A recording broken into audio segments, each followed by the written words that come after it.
RS football ഫാമിന്റെ പുതിയ വീഡിയോയിലേക്ക് എല്ലാ മാന്യപ്രേക്ഷകർക്കും സ്വാഗതം. ഇന്ന് നമ്മൾ സംസാരിക്കാൻ പോകുന്നത് അവസാനം നടന്ന El Clasico Argentina versus Brazil മത്സരത്തിലെ അർജന്റീന ഫാൻസിന് പറയാനുള്ള എന്താണെന്ന് നോക്കാം. നമ്മുടെ അർജന്റീനക്കാരൻ അതിഥി എത്തിയിട്ടുണ്ട്. ഭയങ്കര ഹാപ്പിയിലാണ്. എന്താ പറഞ്ഞാല് അങ്ങനെയുള്ളൊരു മത്സരമാണ് ചങ്ങായിമാര് കാട്ടിവെച്ചിരിക്കുന്നത്. ഓക്കെ, അപ്പോ മത്സരത്തെ കുറിച്ച് എന്താ പറയാൻ നിങ്ങൾക്ക് പറയാനുള്ളത്? എനിക്കൊരു വല്ലാത്തൊരു മത്സരമായിരുന്നു. അതൊരു പ്രൊഡിക്ഷൻ ചെയ്തിട്ടുണ്ടായിരുന്നു. പ്രൊഡിക്ഷൻ ചെയ്തതിൽ 86%.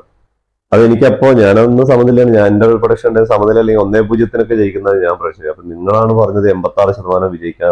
Brazil 16%, Brazil 16%, സമനിലയ്ക്ക് 50%. അത് എവിടെ നിന്ന് കിട്ടി നിനക്ക് ആ ഒരു? ഞാനൊരു സൈറ്റ് നോക്കിയത്. ആ സൈറ്റിന്റെ പേര് സ്പോർട്സ് സ്റ്റാർ സൈറ്റ് ആണ്. സ്പോർട്സ് സ്റ്റാർ, അതൊന്ന് കിട്ടിയ വിവരമാണ്. അതിന് കിട്ടിയത് അത് ആ സൈറ്റായിട്ട് തന്നെ ഇൻഫർമേഷൻ ഇല്ല. നമ്മളായിട്ട് അതിൽ വോട്ട് ചെയ്യണം. വോട്ട് ചെയ്ത് കിട്ടിയപ്പോ അർജന്റീനക്ക് 86% വോട്ട് ഉണ്ടായിരുന്നു. ഡ്രോന് 50%. ബ്രസീല് എന്താ അറിയില്ല അന്ന് 16% കാണിച്ചു. അതുപോലെ തന്നെ തീർച്ചയായിട്ടും അതേപോലെ തന്നെ കളി എല്ലാവരും എന്നാലും ഇങ്ങനെയൊക്കെ ചെയ്ത് കൂട്ടാൻ പറ്റും. ഒരു ആരും പ്രതീക്ഷിക്കാത്ത കളിയാണ്. ഞങ്ങൾ കളി കാണുമ്പോ വിചാരിച്ചത് എന്താന്ന് വെച്ചാ ഇത് ജർമ്മനി 2014 വേൾഡ് കപ്പിന്റെ ജർമ്മനിന്റെ അഗേൻസ്റ്റിന്റെ പോലെ 7-1 നമ്മളും അത് പ്രതീക്ഷിച്ചു. സെക്കൻഡ് ഹാഫിൽ ഫസ്റ്റ് ഹാഫിൽ തന്നെ 3-1 ലീഡായില്ലേ. സെക്കൻഡ് ഹാഫിൽ ഇത് 4 ഗോൾ പുഷ്പം അടിക്കാം. അതിനുള്ള ചാൻസും കിട്ടിയിട്ടുണ്ടായിരുന്നു. അവരുടെ ഗോളി 2-3 സേവ് നല്ല അറ്റംപ്റ്റ് നടത്തിയിട്ടുണ്ടായിരുന്നു. പിന്നെ കളി കുറച്ച് ഡൗൺ ആക്കി കളിച്ചു. ബാക്ക് വലിഞ്ഞ് കുറച്ച് അവര് പിന്നെ പുതിയ ഗോൾ കീപ്പർ ഇറക്കാന്ന് വെച്ചത് സ്ട്രൈക്ക് കളിക്കാനാണ്. അത് എന്താ ഐഡിയയിൽ ഇറക്കിയതാണോ അത് തിരിച്ചിട്ട് കിട്ടി. ഗോൾ കീപ്പറിനെ ഇറക്കാന്ന് പറഞ്ഞാല് ഗോൾ കീപ്പർ ഇപ്പൊ 2 ഗോൾ കീപ്പർമാര് പരിക്കാണ്. അടുത്ത ഓപ്ഷൻ എന്ന് പറഞ്ഞാല് ആളേ ഉള്ളൂ, ബെന്റോ ഉള്ളൂ. അതുകൊണ്ട് ബെന്റോ ഇറക്കിയതാണ്. അപ്പൊ നിങ്ങൾക്ക് ഇനി മെസ്സി ഇല്ലെങ്കിലും ഒരു വിഷയമല്ല എന്നാണ് ഇപ്പൊ പറഞ്ഞു തരുന്നത്. അങ്ങനെയാണോ? അങ്ങനെ കരുതാൻ പറ്റില്ല. കാരണം ഈ കളിയിൽ മെസ്സി ഉണ്ടായിരുന്ന ഇപ്പോ ജർമ്മനിനെയും കാട്ടി വഷളായ തോൽവി ബ്രസീലിന് കിട്ടിയാല്. അല്ല, മെസ്സി ഇല്ലാതെ ഇപ്പൊ സ്കൊളോണി ഒരു ടീമിന് ഇപ്പൊ 2026 വേൾഡ് കപ്പ് കഴിഞ്ഞു കഴിഞ്ഞാല് മെസ്സി ഇപ്പൊ ഏകദേശം വിരമിക്കുന്ന ഏകദേശം ഉറപ്പാണ്. അപ്പൊ മെസ്സി ഇല്ലാത്ത ഒരു ടീമിനെ എങ്ങനെ മുന്നോട്ട് കൊണ്ടുപോകണം എന്നുള്ള ഒരു പ്ലാനിങ് ആയിരിക്കും സ്കൊളോണി. അതാണ് അതിനുള്ള സാമ്പിളാണ്. എന്തായാലും ആ ഒരു സാമ്പിൾ അതും ബ്രസീലിനെതിരെ അടിപൊളിയായി. അങ്ങനെ ആയിക്കോട്ടെ, അടിപൊളിയായിരുന്നു വിജയം. കളി ഗ്രൗണ്ടിൽ ഇപ്പൊ പ്ലേയേഴ്സ് നന്നായി കളിച്ചു. ബ്രസീൽ മോശമായി കളിച്ചു, ഗോൾ ജയിച്ചു. ഓക്കെ, പക്ഷെ ഇതില് ഒരു ഇതെന്ന് പറഞ്ഞാൽ നമ്മുടെ കോച്ച്, അർജന്റീനയുടെ കോച്ചിന്റെ കാര്യം ഒരു എന്താന്ന് വെച്ചാൽ ഒരു നല്ല കോച്ചാണ്. ഇവര് പുറത്തുനിന്ന് എന്ത് വേണമെങ്കിൽ പറഞ്ഞോട്ടെ, പക്ഷെ ഗ്രൗണ്ടിൽ കളിക്കുമ്പോ കളി കാണിച്ചു കൊടുത്തിട്ടാണ് നമ്മള് റിവെഞ്ച് എടുക്കുന്നത്. അതുപോലത്തെയാണ് സ്കലോണി വന്ന ശേഷം മൊത്തത്തില് അർജന്റീന പ്ലേയേഴ്സ് മുന്നൊക്കെ ഇതേപോലെ ബ്രസീൽ ഇപ്പൊ വിളിച്ച പോലെ തിരിച്ചു അപ്പൊ വെല്ലുവിളിക്കുമ്പോൾ തിരിച്ചും വെല്ലുവിളിക്കുന്നത്. പക്ഷെ സ്കലോണി വന്ന ശേഷം ഒരു പ്ലേയേഴ്സ് വാർത്താ സമ്മേളനം പോയിട്ട് ഇങ്ങനെയുള്ള വെല്ലുവിളികളോ അല്ലാണ്ട് നമ്മളോ വലിയ ടീമാണോ ഒന്നുമില്ല. അവര് കളിയിൽ പക്ഷെ അവര് അത് കാണിക്കാം. എന്താ കാരണം എന്ന് പറഞ്ഞാൽ അവര് ഗ്രൗണ്ടില് അതെ, അതുകൊണ്ട് റഫീന മാത്രമല്ല കുറെ പ്ലേയേഴ്സ് ചെയ്തിട്ടുണ്ടല്ലോ. റഫീന പറഞ്ഞിട്ടുണ്ട്, വിനീഷ്യസ് പറഞ്ഞിട്ടുണ്ട്, റോഡ്രിഗോ പറഞ്ഞിട്ടുണ്ട്, മാർക്കിനസ് പറഞ്ഞിട്ടുണ്ട്.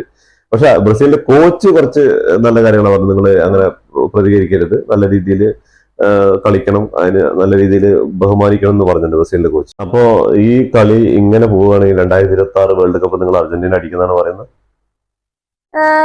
അതിനൊരു സംശയമില്ല. പക്ഷെ സ്പെയിനും നല്ല കളിയുണ്ട്. സ്പെയിന് പുതിയ പിള്ളേരെ ഇറക്കിയിട്ട് നീക്കോ വില്യംസ്, ലമീൻ യമാലിന്റെ ഒരു റാങ്കിങ്ങില് കാണിക്കുന്നത് പറഞ്ഞാല് 1-ാം സ്ഥാനത്ത് നിൽക്കുന്നത് സ്പെയിനും, 2-ാം സ്ഥാനത്ത് നിൽക്കുന്നത് ബ്രസീലും, 3-ാം സ്ഥാനത്ത് നിൽക്കുന്നത് ഫ്രാൻസും, 4-ാം സ്ഥാനത്താണ്. 7% എന്തോ അർജന്റീനയ്ക്ക് കാണിക്കുന്നത്. പക്ഷെ ഈ കളിക്ക് മുമ്പുള്ള ഒരു വിലയിരുത്തലാണ്. അത് ഇനിയിപ്പോ കളിക്ക് ശേഷം പുതിയ റാങ്കിയൊക്കെ വരും. അതില് എന്താണ് മാറ്റങ്ങൾ വരിക എന്ന് പറയാൻ പറ്റില്ല. പക്ഷെ സ്പെയിൻ എന്തായാലും ഒരു സ്ഥലത്തുണ്ടാവും. സ്പെയിനും ഫ്രാൻസും ഉണ്ടാവും എന്ന് തോന്നുന്നുണ്ട്. അതിന്റെ കൂടെ നിങ്ങൾ അർജന്റീന ഉണ്ടാവും സെമിഫൈനലിൽ. ഉറപ്പായിട്ടുണ്ടാവും. കാരണം ഫ്രാൻസിന്റെ കണ്ടന്റർ ആയിട്ടുള്ളത് ആകെ അർജന്റീന. സ്പെയിൻ ഇപ്പൊ പുതിയതായിട്ട് കണ്ടന്റ് ആക്കുമ്പോ സ്പെയിനിൽ നെതർലാൻഡ് തന്നെ ഒരു വല്ലാത്ത പാടുപെട്ടിട്ടാണ് ജയിച്ചിരിക്കുന്നത്. അതൊരു 2-2 വിക്ടറിയാണ്. പക്ഷെ ഈ ഫസ്റ്റ് ലെഗില് പിന്നെ ഈ സ്പെയിന് ഫ്രാൻസിന് ഇപ്പൊ അടിക്കണമെങ്കിൽ ഉറപ്പായിട്ട് ഫ്രാൻസിന് നല്ല സ്കോഡ് ഉണ്ട്, സ്പെയിന് നല്ല സ്കോഡ് ഉണ്ട്. അത് സമനിലയിൽ പോകും. പക്ഷെ അർജന്റീന ആയിട്ട് വരുമ്പോ അതൊരു സംശയമാണ്. കാരണം 2-3 ടീമും നല്ല ടീമാണ്. ബ്രസീൽ ഇപ്പൊ നമ്മള് അർജന്റീന തോപ്പിച്ച്. അത് കാരണം ബ്രസീല് ഒരു വഴിക്ക് വെക്കാം.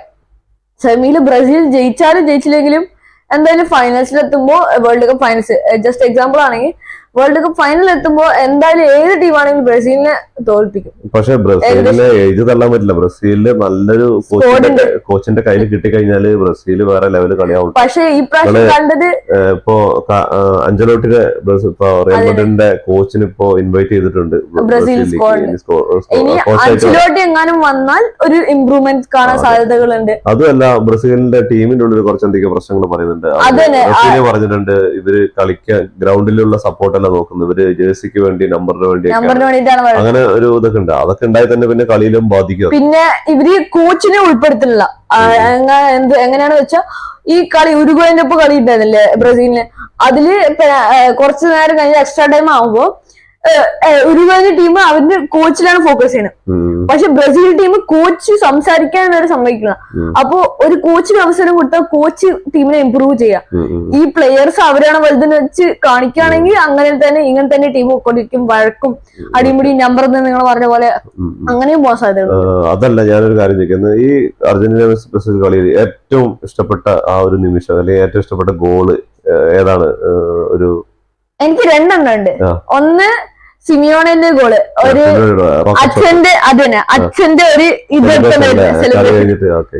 ഡെബ്യൂട്ടിന്റെ ഗോള്. പിന്നെ ഉള്ളത് എൻസോ ഫെർണാണ്ടസിന്റെ ആ ടാപ്പിന് എങ്ങനെ ചാടി അടിച്ചത്, അതാണ്. എൻസോ ഫെർണാണ്ടസ് അസിസ്റ്റ് കൊടുത്തിട്ട് മാക്കലിസ്റ്ററാണ് വിട്ടത്, ഗോളിയുടെ മുകളിലൂടെ തട്ടി വിട്ടത്. ആ അസിസ്റ്റ് എവിടുന്നു ആ ഹാഫ് ലാസ്റ്റ് ടൈം പെനാൽറ്റി ബോക്സിന്റെ മുമ്പിൽ നിന്ന് ഡിമരിയക്ക് മെസ്സി അസിസ്റ്റ് ഇട്ട പോലെ ഇപ്രാവശ്യം എൻസോ മാക്കലിസ്റ്റർക്ക് കൊടുത്തു. അതെ അതെ, നല്ലൊരു അസിസ്റ്റ് ആയിരുന്നു, നല്ലൊരു അസിസ്റ്റും നല്ലൊരു ഗോളും ആയിരുന്നു.